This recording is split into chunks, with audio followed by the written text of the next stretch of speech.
Moments ago, I also signed an executive order to dramatically increase production of critical minerals and rare earths. It's a big thing. Trump has just declared war. He's just thrown down the gauntlet. This is a big fat middle finger to liberals and neocons, and I love every part of it. Oh, this time it's not the war they want, of course. This time it's not the kind of war where the liberal media or the neocons were hoping for. It's not the boots on the ground kind. It's not the missiles in the air kind.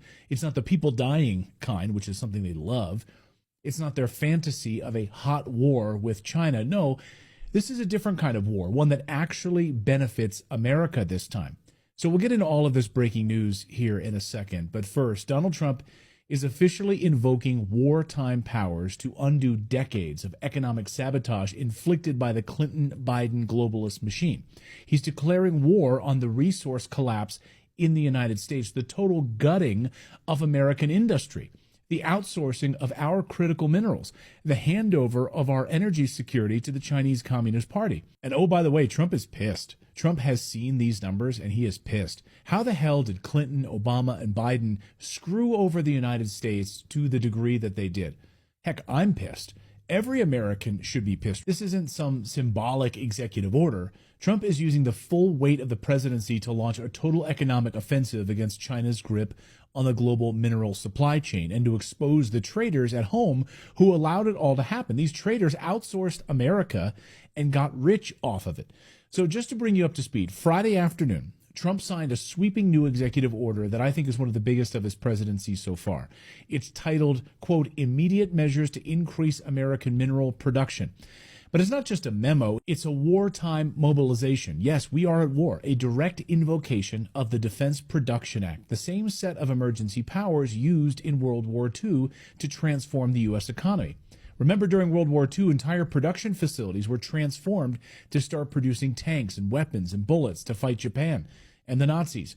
Now Trump is doing the same thing to take on China's mineral production, the very mineral production that we outsourced to them. So Trump declared the situation a national emergency, saying, quote, "The United States can no longer depend on foreign adversaries to fuel our economy, our energy grid, our military." This is how presidents talk when they're preparing for war. And make no mistake about it, this is a war. Not against a foreign country with tanks and planes, but against a system. Okay? The Obama, Clinton, Biden globalist system. This has hollowed out America from the inside out. They are traitors, and they turned the keys over to China. Here are some brutal numbers for you, okay? Over 80% of America's refining capacity for critical minerals like lithium, cobalt, and rare earth elements, the stuff we need for EVs, for satellites, for missile systems, is now controlled by China. That didn't happen by accident, by the way. That was liberal policy. This was intentional. That was the result of Democrats shutting down our minds, piling on regulations, cozying up to the Chinese Communist Party. Remember the millions that the Biden crime family made from China? Yeah. President Biden has claimed since the 2020 election that his family has not received money from China. That was a lie in 2020, and he continues to lie to the American people now. The Bidens have received millions of dollars from China. I remember that too. Bill Clinton started it all. Barack Obama doubled down, and Joe Biden put it in overdrive. And now Trump is saying, no more, this is war. Of course, the corrupt mainstream press couldn't stand it.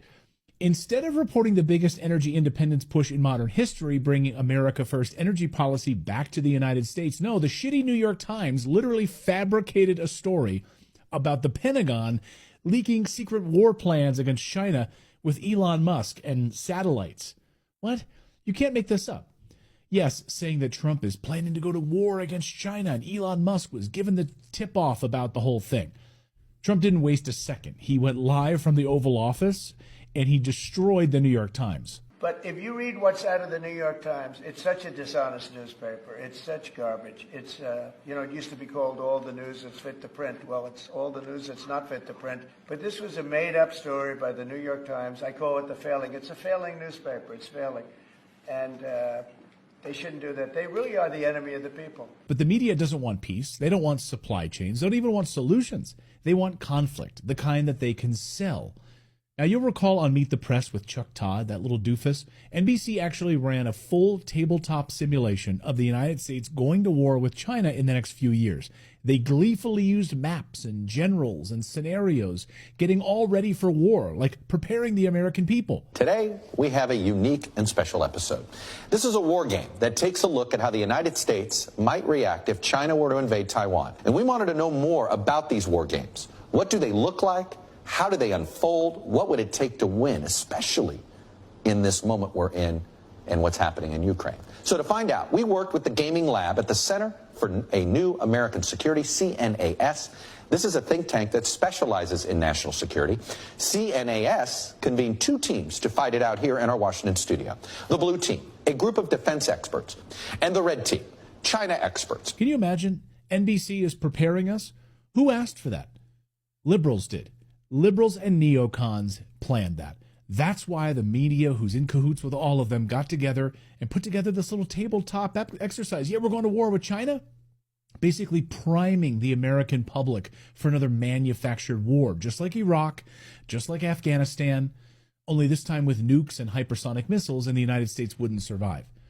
So the New York Times, the neocons, the liberal warmongers, they all want a kinetic war, a hot war, one that enriches defense contractors and distracts from their failures. And then here comes Trump, kicking their war fantasies to the curb and saying, no,